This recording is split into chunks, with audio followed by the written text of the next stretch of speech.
Morning everybody, here I am down under my 1950 Buick Super. We are just buttoning up the fabrication work on the transmission swap, so I wanted to get under here while it was still up in the air and show you what we did and show you some pictures of it. So here we are, you can see right behind me we have the stock driveline, our stock rear end. And if I get in here, you can see what we did. So, and I keep saying I did not do all the work. If you want to know who did, reach out. So this collar goes around a shaft and it is sealed. This right here is actually part of the original torque tube. So the original torque tube goes into here, and this is all sealed because it was leaking pretty badly. I'll have further information on that later. And then this is just a standard universal joint and a custom drive shaft. So all of this fab work here and here was done by a machine shop. Again, I can get you that information below as well. But this is a stock rear end, so everything is the same except for a lot of fab work done here.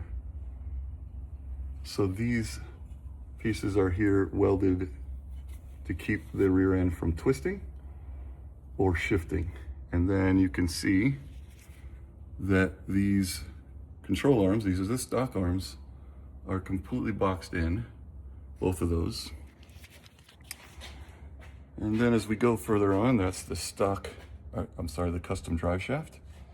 We go a little bit further down here, we stop at our first custom piece of the suspension. So this is just the emergency brake, comes through here and then goes out to both wheels. And you can see that there is a cross member here holding this all together. And then as we go a little bit further, you can see this custom work here. There's one for each. It's going into this new cross member back here. Try and get a better picture of that. And then the emergency brake runs through here, right? So these are adjustable. Find where my finger's at. There we go. These are adjustable. So that'll change the angle of the rear suspension as needed. None of this hasn't been on the ground yet. And that whole thing will unbolt and the whole suspension can run free.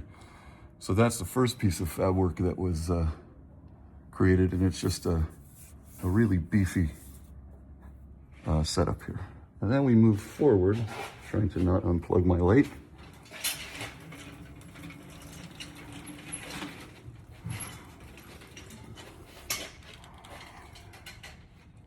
This is a TH200 4R. And here is my stock engine. So you can see up there, the kit to mate the transmission to the engine is pretty beefy. New starter, new flywheel, obviously new torque converter, new transmission. And of course there's some custom work done on the linkage up here. And then we get back, the transmission mount stock was right here. And now we've located it here. Obviously this is a longer transmission. And so this little piece of fab work also, you can't really see in there, I don't think, but you can see how tight it is. It's very tight. And all of that work was done by my buddy who did a great job here. So yeah, so while he was at it, shored up these points here where the X-frame meets, because they were all bent like this. And we just wanted a solid jack point for, you know, when I'm stuck on the side of the road. So I will have more photos of this going forward, but this is, while it's in the air, I wanted to make sure that I took some good shots of it. All right, thanks.